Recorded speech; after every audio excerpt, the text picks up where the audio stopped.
दोस्तों ऐसे बहुत सारे फूड आइटम हैं जो हम हमारे डेली डाइट में लेते हैं, पर ये हमारे बॉडी के लिए एक्चुअली हार्मफुल होता है और हमें उसका पता नहीं होता।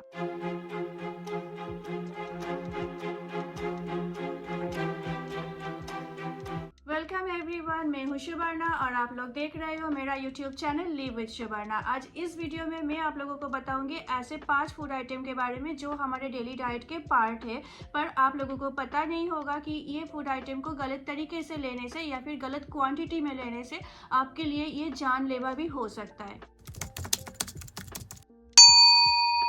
फर्स्टली जिस आइटम के बारे में मैं आप लोगों को बताऊंगी that's a spice of Indian kitchen, that is nutmeg powder. Nutmeg powder को हम लोग बहुत रेगुलरली यूज़ करते हैं अपने खाने के फ्लेवर्स को बढ़ाने के लिए, बट आप लोगों को पता नहीं होगा नटमेग पाउडर में एक कंपाउंड पाया जाता है जिसको बोलते हैं माइरेस्टेशन। ये माइरेस्टेशन ह्यूमन बॉडी के अंदर ब्रेक डाउन होकर एक ऐसा कंपाउंड बनाता है जो ह्यूमन नर्वस सिस्टम को डैमेज कर सकता है। सो इसके ओवरडोजिंग से डिजीनेस, पैल्पिटेशन, वॉमिटिंग, नोजिया होता है। एक्सट्रीम केसेस पे हालुसिनेशन भी होता है। बेसिकली ऐसे 2 केसेस ऑलरेडी रिपोर्ट हो चुके हैं जिसमें एक बार एक 17 साल की लड़की ने अपने मिल्क शेक में 50 ग्राम ऑफ नटमेग पाउडर मिलाया था और उसके 1 से 1.5 घंटे बाद उसको वॉमिटिंग एंड नोजिया स्टार्ट हो गया। Then she lost her senses. That same incident happened with a 37 years old woman जिसने अपने खाने में एक साथ 10 ग्राम नटमेग पाउडर लिया हुआ था। नटमेग पाउडर के ओवरडोजिंग का जो साइड इफेक्ट स्टार्ट होता है वो नटमेग पाउडर लेने से 1 से 1.5 घंटे बाद स्टार्ट होता है और ये 10 घंटे तक लास्ट कर सकता है एक ह्यूमन बॉडी में। इंडियन रेसिपीज में मोस्टली हम लोग नटमेग को एज अ स्पाइस यूज करते हैं and may be 1 or 2 pinch होता है फॉर 1 करी, which is absolutely fine and harmless. But nutmeg को कभी कभी होम रेमेडीज में यूज किया जाता है एंड इंडियन आयुर्वेदिक मेडिसिन में भी नटमेग का यूज होता है। तो अगर आप कोई रेमेडी की तरह नटमेग पाउडर को ले रहे हो या फिर किसी आयुर्वेदिक मेडिसिन ऐसे ले रहे हो जिसमें नटमेग पाउडर मिलाया हुआ है, तो दोस्तों बी केयरफुल, उसका ओवरडोजिंग कभी मत होने देना। उसके ओवरडोजिंग से आपके मौत भी हो सकता है। सेकेंडली हम लोग जानेंगे about bitter almond. Almond 2 types के होते हैं, sweet almond and bitter almond. हम लोग डेफिनेटली सब लोग स्वीट आलमंड ही यूज करते हैं, शॉप से हम लोग स्वीट आलमंड ही खरीद के लेकर आते हैं, बट कभी कभी शॉपकीपर स्वीट आलमंड में बीटर आलमंड के मिलावट कर देते हैं जिसके बारे में हमें पता नहीं होता है। बीटर आलमंड में पाए जाते हैं हाइड्रोजन साइनाइड। ये एक टॉक्सिक कंपाउंड है। एज पर द स्टडीज कोई भी इंसान अगर 6 to 10 pieces of bitter almond खा लेते हैं एक बारी में तो उनके बॉडी में टॉक्सिसिटी बनने लग जाते हैं।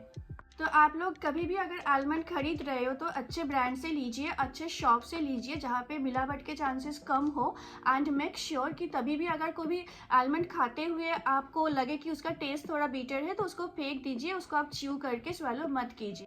The third item we will talk about is green potato. कभी कभी देखा जाता है जब हम लोग पोटैटो बाजार से ऑर्डर करते हैं या फिर शॉप में जाके लेकर आते हैं तो उसमें एक पोर्शन ग्रीन होता है या फिर पूरा पोटैटो ही ग्रीन होता है। ये ग्रीन पोटैटो में होता है एक compound called solanine. Solanine basically is a neurotoxic. इसके कंजम्पशन से नोजिया, वॉमिटिंग, हेडेक जैसे प्रॉब्लम से लेके पैरालिटिक अटैक तक भी हो सकता है। Not only that, extreme cases पे डेथ तक भी हो सकता है। तो दोस्तों आपसे जब भी आप लोग ऑर्डर कर रहे हो या फिर शॉप में जाके पोटैटो लेकर आ रहे हो, be careful about the colour of the potato. उसमें अगर कोई भी ग्रीन पोर्शन है या तो उसको काट के फेंक दो या फिर ग्रीन पोटैटो आप घर पर लेकर ही मत आओ। As per the studies 450 gram of green potato में जितना सोलेनिस पाया जाता है that is enough for the death of a person. Now the fourth item is rajma. हाँ दोस्तों, राजमा में पाए जाते हैं एक compound called lectin. As per FDA, lectin is a toxic substance. Lectin can cause stomach pain and vomiting because human body में lectin की digestion नहीं होती है and moreover it's a anti-nutrient। मतलब ये human body के अंदर, हमारे intestine के अंदर बाकी सारे nutrition के absorption को कम कर देते हैं। Being a anti-nutrient ये बाकी nutrition को भी human body में absorb नहीं होने देता है। But the good news is अगर राजमा को आप लोग अच्छे से कुक कर रहे हो, ये अगर वेल कुकड है, वेल बॉइल्ड है, तो इसके अंदर जो लेक्टिन होता है वो पूरा खत्म हो जाता है और राजमा का कोई भी हार्मफुल इफेक्ट हमारे बॉडी पे, हमारे हेल्थ पे नहीं होता। इसीलिए दोस्तों कुक करने से पहले राजमा को ओवरनाइट सोक करके रखना और उसके बाद अच्छे से बॉयल करना बहुत इंपॉर्टेंट होता है। Now the fifth item I am gonna talk about will shock you all.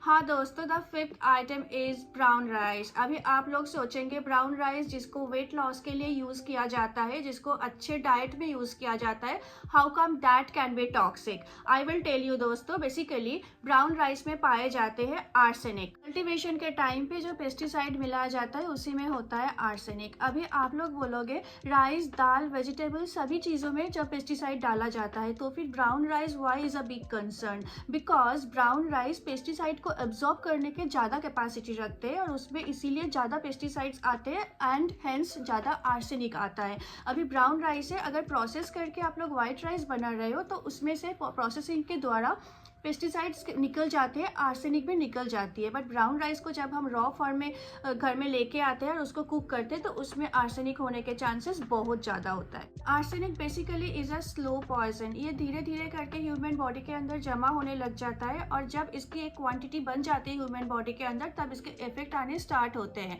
अभी दोस्तों मैं आपको बताऊंगी ब्राउन राइस को आपको एग्जैक्टली कैसे लेना है ताकि उसमें से पूरी पेस्टिसाइड या फिर आर्सेनिक का पार्ट निकल जाए। फर्स्टली तो आप लोग ब्राउन राइस को बहुत अच्छे से धो लीजिए। एक बार धोने के बाद उसको 20 से 30 मिनट तक गर्म पानी में भिगो के रखिए। 20 से 30 मिनट तक गर्म पानी में भिगोने के बाद उस पानी को भी फेंक दीजिए और फिर फ्रेश वाटर में राइस को बॉईल कीजिए। अगर आप लोग इस स्टेप को फॉलो करोगे तो ब्राउन राइस में से आर्सेनिक निकल जाएगा। दोस्तों मेरा ये वीडियो आप लोगों को कैसा लगा आप लोग प्लीज़ कमेंट बॉक्स में मुझे बताना। किसी पर्टिकुलर टॉपिक पे अगर आपको वीडियो चाहिए तो आप उस टॉपिक को भी मेंशन कर सकते हो। I will try my level best कि मैं उसी टॉपिक पे आप लोगों के लिए इन्फॉर्मेटिव वीडियोस बनाऊं।